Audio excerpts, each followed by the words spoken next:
ورتل القرآن ترتيلا. الحمد للہ وحدہ والصلاة والسلام علی من لا نبی بعدہ وبعد.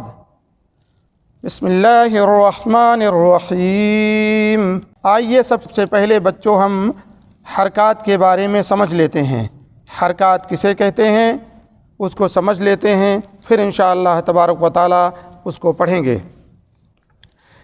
حرکت الفاظ پر زبر زیر پیش کو کہتے ہیں اور انہیں اعراب بھی کہتے ہیں. فتحہ یا نصب زبر کو کہتے ہیں اور جس حرف پر یہ نشان ہو اسے منصوب یا مفتوح کہتے ہیں. کسرہ یا جر زیر کو کہتے ہیں اور جس حرف پر یہ نشان ہو اسے مکسور یا مجرور کہتے ہیں. ضمہ یا رفع پیش کو کہتے ہیں اور جس حرف پر یہ نشان ہو اسے مضموم یا مرفوع کہتے ہیں. سکون یا جزم حرکت نہ ہونے کا نام ہے اور جس حرف پر یہ نشان ہو اسے ساکن یا مجزوم کہتے ہیں.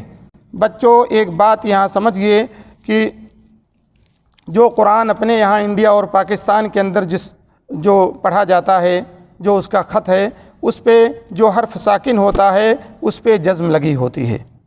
کوئی ایسا حرف نہیں ملے گا جو ساکن ہو جزم نہ لگی ہو.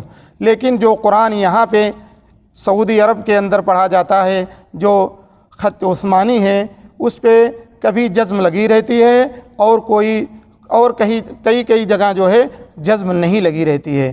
تو بچوں یہ سمجھنا، جو بچے یہاں کا قرآن پڑھنا چاہ رہے ہیں وہ یہ سمجھیں کہ جس حرف پر زبر زیر یا پیش نہ ہو وہ ساکن ہے اور جس پر جزم لگی ہے وہ بھی ساکن ہے. اگر جزم لگی ہے تو ساکن ہے، اگر جزم نہیں لگی ہے اس وقت بھی وہ ساکن ہوتی ہے.